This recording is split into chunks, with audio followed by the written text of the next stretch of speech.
اللہ ذو الجلال والاکرام نے قرآن مجید کو قصص قرار دیا ہے، یہ انبیاء کے واقعات بیان کرتا ہے۔ جیسے فرمایا ان ھذا القرآن یقص علی بنی اسرائیل، قرآن بنی اسرائیل کے واقعات کو بیان کرتا ہے۔ اور کبھی قرآن کو احسن القصص بھی کہا گیا ہے۔ تو اسی طرح موسیٰ علیہ السلام کی ایک قوم ہے جو دریا کے کنارے آباد تھی اور مچھلیاں پکڑتے تھے اس دن کو جس دن کو اللہ نے ان کے لیے مبارک بنایا تھا، ہفتے کا دن۔ اور یاد رہے صحیح بخاری میں حدیث ہے کہ اللہ ذو الجلال والاکرام نے ہم دنیا میں سب سے آخر آئے ہیں اور قیامت والے دن سب سے پہلے ہوں گے۔ فرمایا جمعے کا دن ان کو پیش کیا گیا، انہوں نے قبول نہیں کیا۔ ہفتے کو یہودیوں نے قبول کیا اور اتوار کو عیسائیوں نے، نصارہ نے قبول کیا۔ اور جمعہ پہلے آتا ہے، اللہ نے ہمیں دیا اس جمعے کی برکت سے بھی اور اسلام کے اوپر عمل کرنے کی وجہ سے ہم قیامت کے دن سبقت کرنے والے پہلے لوگ ہوں گے۔ تو کتنی یہ اہم بات ہے کہ الحمدللہ اللہ نے جمعے کی یہ سعادت جو ہے امت مسلمہ کو دی۔ ہفتے کا دن ان کا مبارک دن ہے یہودیوں کا، اس دن یہ عبادت کرتے ہیں۔ تو جو دن اللہ سے مانگ کے لیے ہے، احباب ذرا توجہ فرمائیں، جو چیز کسی سے مانگ کے لی جائے تو اس کی قدر نہ کی جائے تو پھر مالک ناراض ہوتا ہے، دینے والا ناراض ہوتا ہے۔ اللہ نے وقت کے نبی موسیٰ علیہ السلام کو حکم دیا کہ ان کو مچھلیاں پکڑنے سے منع کر دو، ہفتے کے دن مچھلیاں نہ پکڑیں، باقی دن جو ہے۔ یہ آیت کریمہ ہے 163 سورۃ الاعراف کی۔ فرمایا میرے حبیب صلی اللہ علیہ وسلم پوچھو اس بستی سے جو دریا کے کنارے آباد تھی، ہفتے کے دن کے معاملے میں حد سے گزر گئے۔ اور آزمائش کے طور پر ہوتا کیا، اذ یعدون فی السبت اذ تأتیہم حیتانہم، ہفتے کے دن مچھلیاں کناروں پہ زیادہ آتی، یوم سبتہم جب وہ افطار کرتے، شرعاً سامنے، وَيَوْمَ لَا يَسْبِتُونَ لَا تَأْتِيهِمْ، جو ان کے لیے سبب کا دن نہ ہوتا، ذریعہ نہ ہوتا، اس دن مچھلیاں بھی نہ آتی، یعنی ہفتے کے بغیر باقی ایام کے اندر مچھلیاں نہ آتی۔ تو یہ کیا تھا، كَذَلِكَ نَبْلُوهُمْ بِمَا كَانُوا يَفْسُقُونَ، ہم نے ان کو آزمایا ان کے اس جرم کی وجہ سے جو فسق و فجور کا ارتکاب کرتے تھے۔ اور قرآن کہتا ہے وَنَبْلُوكُمْ بِالشَّرِّ وَالْخَيْرِ فِتْنَةً، ہم تمہیں نیکی سے بھی آزمائیں گے اور شر سے بھی آزمائیں گے۔ اور اب آپ باندھیں احادیث کے اندر شر بھی نیکی لے کے آتا ہے، لیکن اگر کوئی سمجھ لے، توبہ کر لے، معافی مانگ لے، اس کے پیچھے بھی نیکی ہوتی ہے۔ اب اس کو آزمایا، اس قوم کو، ہفتے کو مچھلیاں پکڑتے ہیں۔ دوسرا گروہ تھا جو ان کو منع کرتا تھا، اللہ سے ڈرتے تھے اور کہتے تھے نہ پکڑو، وقت کے نبی نے منع کیا ہے کہیں اللہ کا عذاب نہ آ جائے۔ تیسرا گروہ تھا وَإِذْ قَالَتْ أُمَّةٌ مِّنْهُمْ لِمَ تَعِظُونَ قَوْمًا اللَّهَ، جنہوں نے کہا اس گروہ کو تم نصیحت کرنے جا رہے ہو، اللہ مہلکہم، جن کو اللہ تعالیٰ عذاب دے کر ہلاک کرنے والا ہے، اور معذبہم عذابا شدیدا، یا ان کو بہت سخت عذاب دے گا، شدید عذاب اللہ دے گا۔ یہ مچھلیاں پکڑ رہے ہیں، ان کو کیوں روکتے ہو؟ یعنی ان کے دل میں یہ ہے کہ یہ پکڑے جائے اور ہمیں کیا ہے؟ یہ کیسی بات ہے؟ یہ آج اس ناج پہ میں کھڑا ہوں، آج امت کا مسلمان اس ناج پہ کھڑا ہے، سانو کی جتھے کوئی لگا ہے صحیح لگا ہے، اور ڈگری بھی تیسری صحیح لگا ہے، نہ صرف لگا ہے، صحیح لگا ہے، لگا رہن دو میرے بھائیو۔ اب سننا، لگے رہنوں کا کیا انجام ہوا؟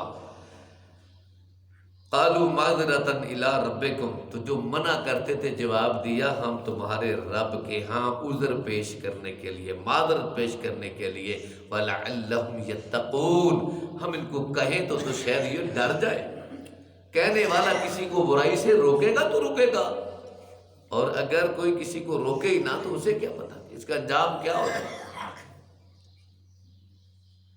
اللہ فرماتے ہیں پھر کن کو پکڑا؟ فَلَمَّا نَسُوا مَا ذُكِّرُوا بِهِ، جب نصیحت کو بھول گئے، أَنجَيْنَا الَّذِينَ يَنْهَوْنَ عَنِ السُّوءِ، تو جو برائی سے منع کرتے تھے ہم نے ان کو نجات دے دی، وَأَخَذْنَا الَّذِينَ ظَلَمُوا بِعَذَابٍ بَئِيسٍ، اور ظالموں کو ہم نے پکڑا، بِمَا كَانُوا يَفْسُقُونَ، اس گناہ کی وجہ سے جو وہ نافرمانی کرتے تھے۔ فَلَمَّا عَتَوْا عَمَّا نُهُوا عَنْهُ، تو ہوا کیا؟ اس گناہ میں سرکشی میں حد سے بڑھ گئے، سرکشی اختیار کر لی، جس سے نُہُوا عنہ، جسے منع کیا گیا تھا۔ قرآن آج بھی کہتا ہے، اللہ کا فرمان تورات انجیل میں بھی یہی کہتا تھا کہ جس سے اللہ روک دے، جسے نبی روکتے رک جاؤ۔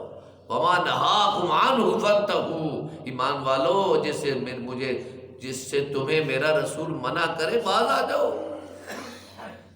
تو نہ باز آئے تو پھر اللہ نے کیا کیا؟ قُلْنَا لَهُمْ، ہم نے ان کو کہا، كُونُوا قِرَدَةً خَاسِئِينَ، تم ذلیل بندر بن جاؤ۔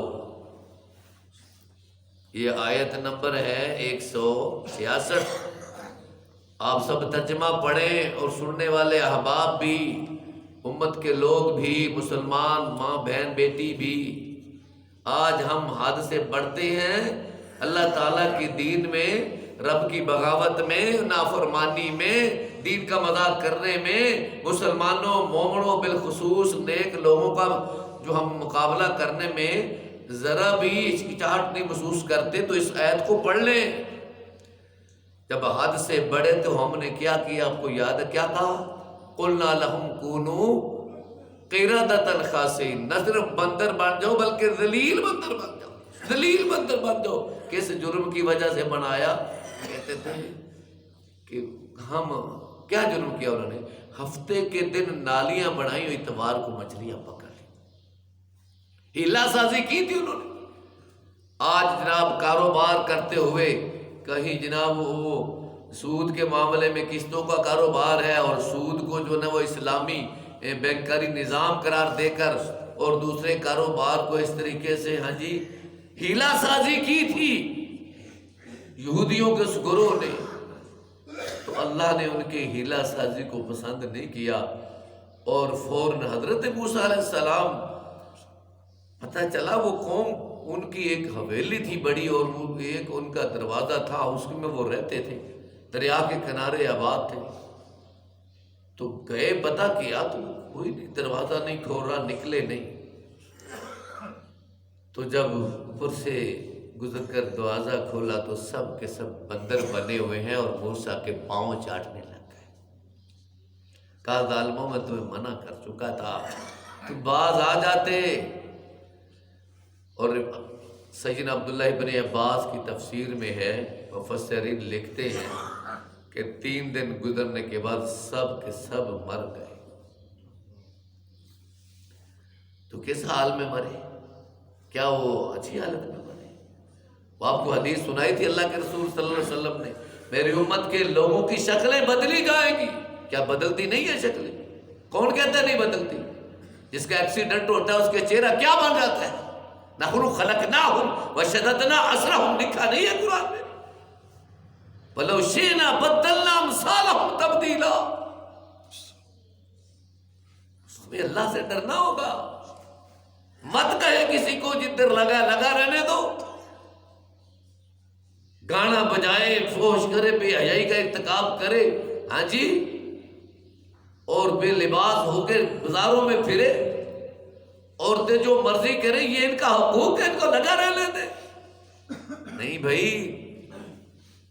ان کو روکنا ہے تاکہ اللہ ہمیں نجات دے دے، تاکہ اللہ نجات دے دے. آخری بات، عبداللہ ابن مسعود کی روایت میں صحیح مسلم میں میرے نبی نے فرمایا، اللہ کی قسم جس کے ہاتھ میں میری جان ہے، تو لوگوں کو نیکی کا حکم دو اور برائی سے ضرور منع کرو، وگرنہ لَيُوشَكَنَّ اللَّهَ أَن يَبْعَثَ عَلَيْكُمْ عَذَابًا مِّنْ عِندِهِ. اگر نیکیوں کو حکم نہیں دو گے، لوگوں کو برائیوں سے نہیں روکو گے، تمہارے اوپر اللہ کی طرف سے بہت جلد عذاب آ جائے گا. ثم لتدعون، پھر رب کو پکارو گے، دعائیں کرو گے، لیکن وقت گزر چکا ہوگا. فلا یستجاب لکم، تمہاری دعائیں قبول نہیں ہوتی. ایسے بندے کی دعائیں قبول نہیں ہوتی، خود نماز پڑھتا ہے، دوسروں کو حکم نہیں دیتا، خود برائی سے بچتا ہے، لیکن دوسروں کو منع نہیں کرتا. ہم اللہ سے دعا کرتے ہیں کہ اللہم انا نسألک فعل الخیرات وترک المنکرات حب المساکین. اللہ نیکی کے کاموں کو کرنے کی توفیق دے دے اور برائیوں سے محفوظ فرما. اللہم اعذنا من شرور انفسنا والہمنا رشدنا. اللہ ہمیں نیکی کے کاموں کا الہام فرمائے اور برائیوں سے اجتناب، نیکی کے کاموں کو حکم دینے کی توفیق دے اور برائیوں سے روکنے کی بھی توفیق عطا فرمائے. وعلیہ البلاغ.